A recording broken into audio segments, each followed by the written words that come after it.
Yes, you are. It is my social media. It is like a 6 second. I don't know. I think it might be. I think so. But then don't say no curse words.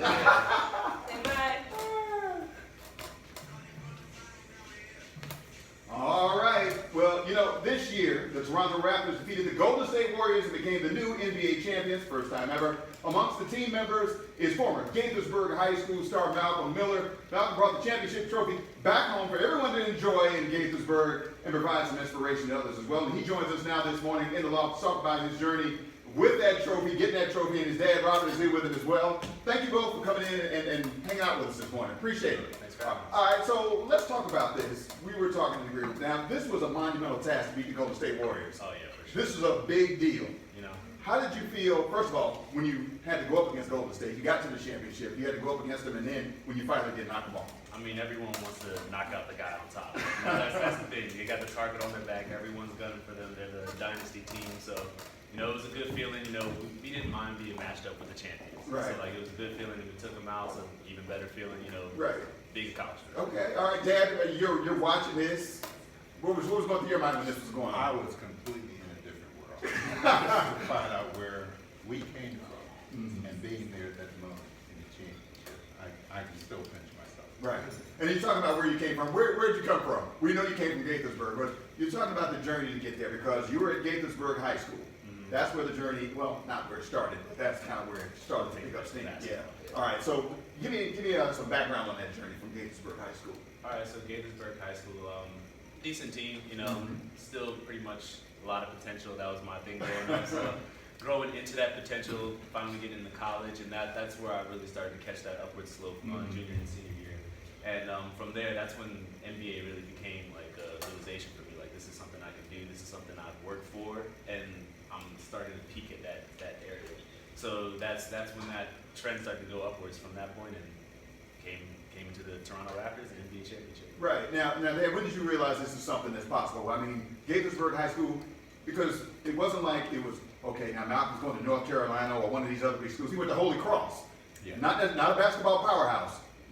When did this become a reality for you, or something you said, okay, my son might be able to pull something off here? Well, he actually convinced me. Mm-hmm. I remember we were about to go to high school. He used to always tell me, Dad, I'm going to, get a scholarship. Right. And everything. Because he seen me paying for my daughters, both daughters. He said, Dad, I'm going to get a scholarship. Got in 11th grade. I said, okay, Malcolm, if you do that, I will buy you a new car when you graduate. Okay, and it worked? And it worked. Okay, all right. My challenge. You got a child. That's not a bad deal. I think I might try to pull it off of my daughter. I might try to pull it off. Said I get a free ride, or you got to give me a free ride. Oh, that's good. I like that. I'm going to use that. All right, so you go to Holy Cross. All right, you're playing basketball at Holy Cross. What happens there? I mean, again, because it's not like it's a basketball powerhouse. Right. So I'm sure there were some challenges there as well. Oh, definitely growing pains, coming from, Gaithersburg, even the D1 basketball, there's a steep learning curve, and, your freshman year, you gotta, get knocked around a little bit by the seniors and everything. But, I mean, I really started to come into my own when, we played North Carolina. We had a close game against them my junior year. And then really my coach brought me in, Milan Brown, assistant coach at Pitt now, and he's just told me, all right, you gotta start taking this serious. Right. This is your chance to blossom. This is your chance to grow, and it's an upward trend from here. And when he said that, he really beat it into me, and that's when I really started to, assert myself in the league and assert myself as an NBA prospect. Okay, all right, and you got a chance to bring that trophy. You ride in, and we see you right here, and we saw you right there in the parade. You brought the trophy back to Gaithersburg as well. Oh yeah. The Larry O'Brien Trophy. I just happened to be there, and I appreciate that. But that Larry O'Brien Trophy, what was it like to bring that here to this area? I see Dad's got the trophy too. Oh, yeah. To bring that to this area, and why did you decide to do that? You said, okay, I'm going to take this back to Gaithersburg now. Well, I mean, family's been the biggest thing to me. So, I know the Gaithersburg area, this is my family, this is my home. So bringing it back to let children in this area see, it doesn't matter where you're from, you can continue to work hard and, achieve your dreams and go forward from there. So I just wanted to have a good representation for the kids in this area, because I know there's a lot of talent in this area. I played against Magruder guys, all public school guys, even private school guys. And I know there's a lot of talent and a lot of untapped talent in the area. So Right. that's why we also partner with like Reach Beyond Basketball and some homeless shelters and everything to, give children an opportunity to put themselves in a position to do something. Right. All right, Dad, what kind of advice, because there are a lot of parents out there who are like, their kids are like 10 years old, they're like, my son's going to the NBA, and it's all crazy. And it's a bunch of, nonsense for some of them. What kind of advice, as a dad, would you give to people out there who are trying to do the same thing that your son did, you and your son were able to do? Well, my wife and I, we always concentrated on goals. Of course, everyone has goals, but I added an extra piece to that. Pick one of the goals that you would want, and I would call it crystallizing. Think about it.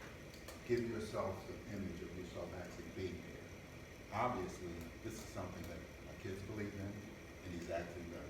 Because who would have ever believed that he would be playing in the NBA championship? And a champion. Yeah. And a champion. And we'll get a ring.